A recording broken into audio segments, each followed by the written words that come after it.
President Cyril Ramaphosa's long-awaited cabinet reshuffle was announced in a live television address on Thursday evening. He also told the nation that suspended Health Minister Zweli Mkhize had tendered his resignation.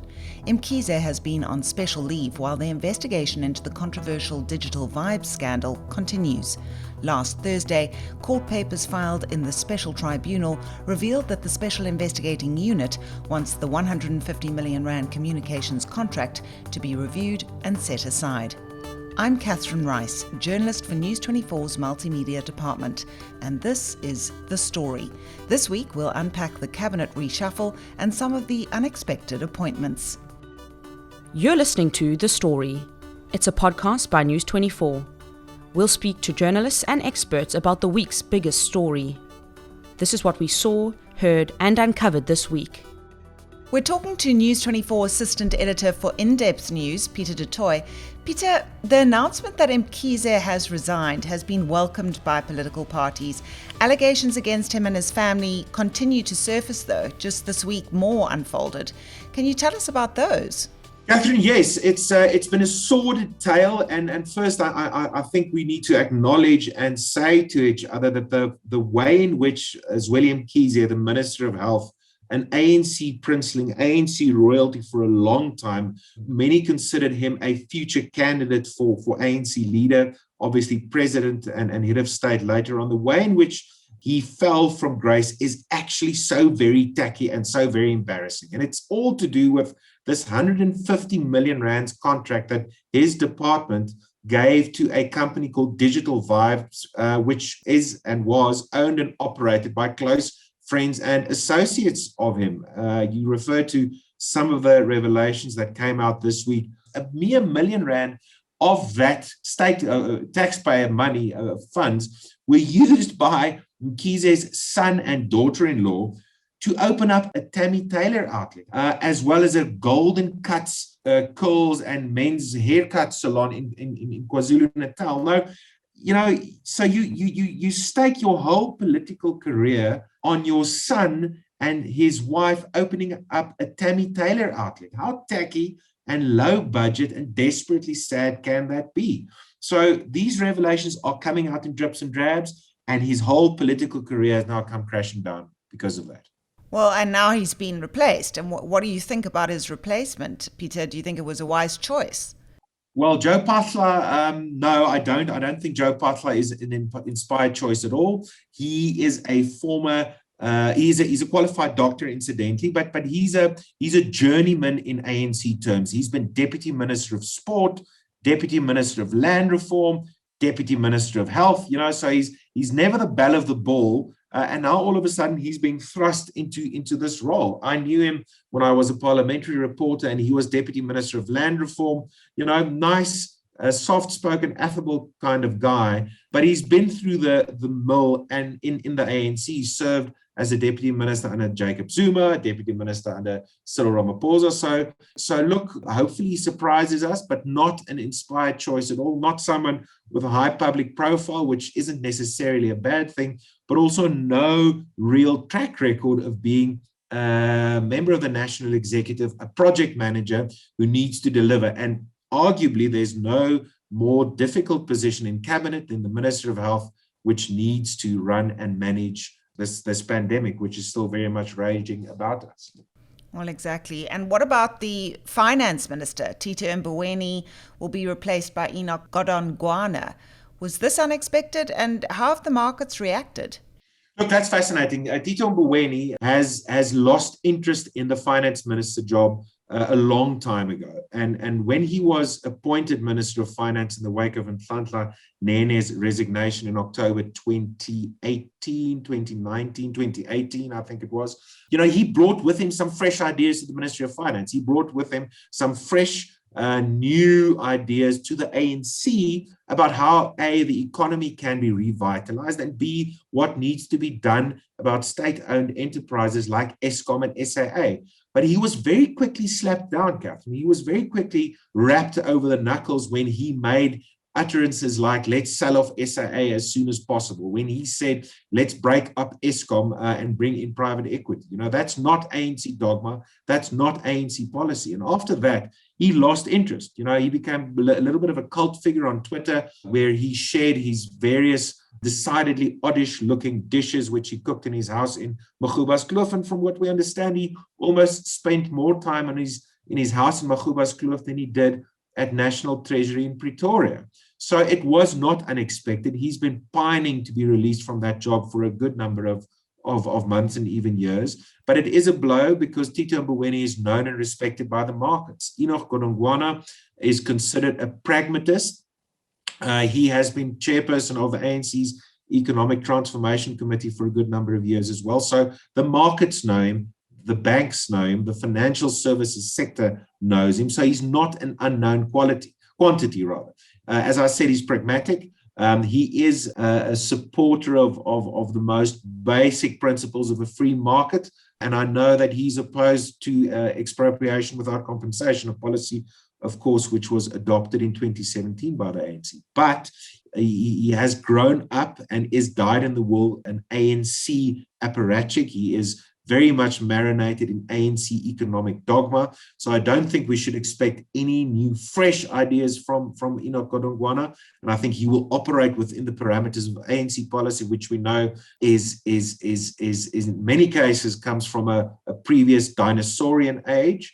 And that urgently needs revitalization. If Enoch Godongwana can do it, that's an open question. Of course, Godongwana has his own skeletons in his closet. He was involved in various allegations of nefarious and quite possibly corrupt activities related to the Eastern Cape and some other deals. And these skeletons have now started tumbling out of the closet and will still continue doing so over the next couple of days. And Peter, just finally, what about the security cluster? Tell us about those changes and why you think Bheki Cele got to keep his job.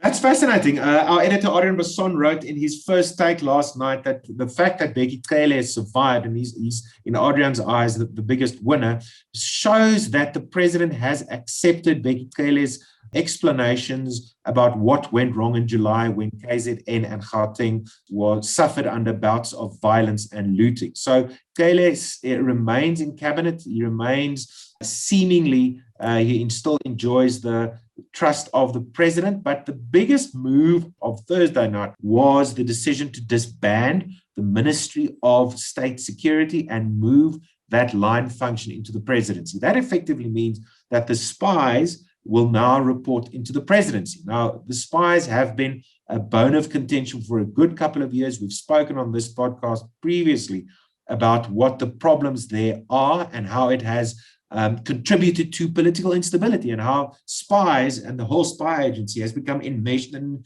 ensnared in internal ANC politics. It seems like the president now wants to put an end to that. We know the spy agency failed in predicting the violence of July. So it's going to be an interesting move. Many experts are now saying it might be a good thing. Others are not as positive about the move. I don't think it's a long-term solution to have the country's spy agencies report into the presidency. It might be, we might stomach it with Ramaphosa at the helm, but what happens when someone like Jacob Zuma or someone like him becomes president? And I think that might be problematic.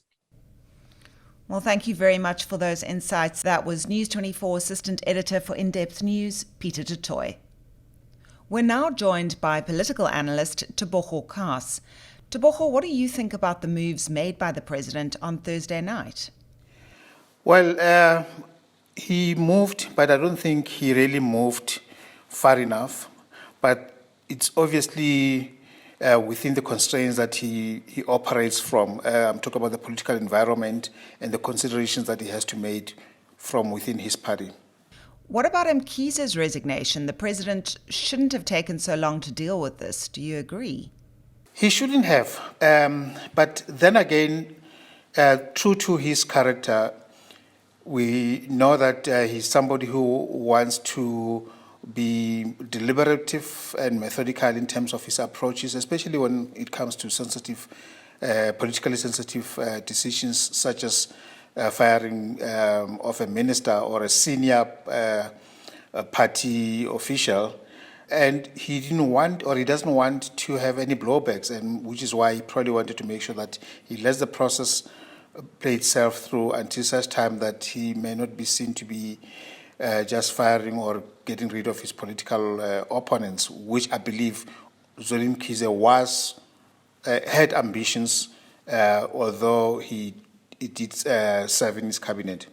So, and to the extent that the minister, the former health minister himself purported to resign, I'm saying purported to resign because we all know that he was forced to resign, and it is evident in his letter, which was sent electronically, which is nothing but a ventilation of his digital gripes. I mean, it's a long list of complaints, and you can see that he was forced to resign, just as he was forced to take leave of absence 2 months ago.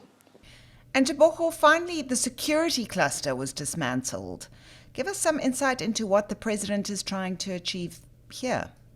I think the president wanted to make sure that he doesn't let a good, there's a phrase for it, a good crisis go to waste. And I think he used this opportunity to implement the resolutions of the High Panel report that was submitted to him by Sydney Mofomadi in 2018, I think, which made a few recommendations. And many of us were wondering why the president was taking so long to to implement those recommendations.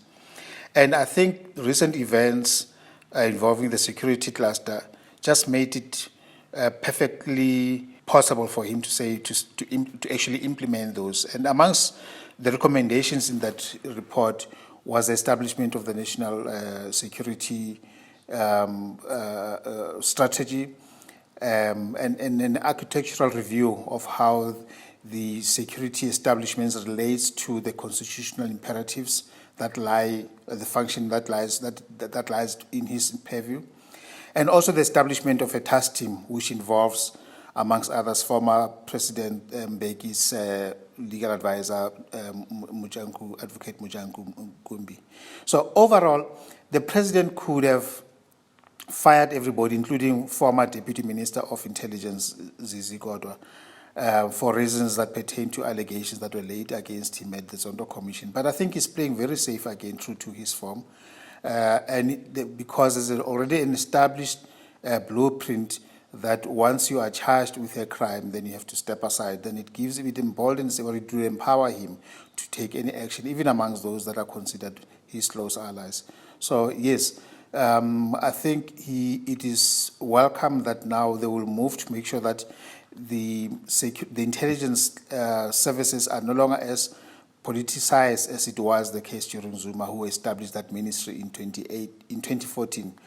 And it was basically repurposed to serve Zuma's interests, political interests, and nothing else. And not only that, but it was also used to pilfer money from the intelligence coffers, and thus weakening or diverting much-needed resources from intelligence services. And if you ask yourself, we are where we are because the intelligence service has been hollowed out and there's no resources and political direction was lost. Well, thank you so much for your time. That was political analyst Tebogo Kaas. That's it from us this week. I'm Catherine Rice, and this week's episode was produced with the help of Amy Gibbings.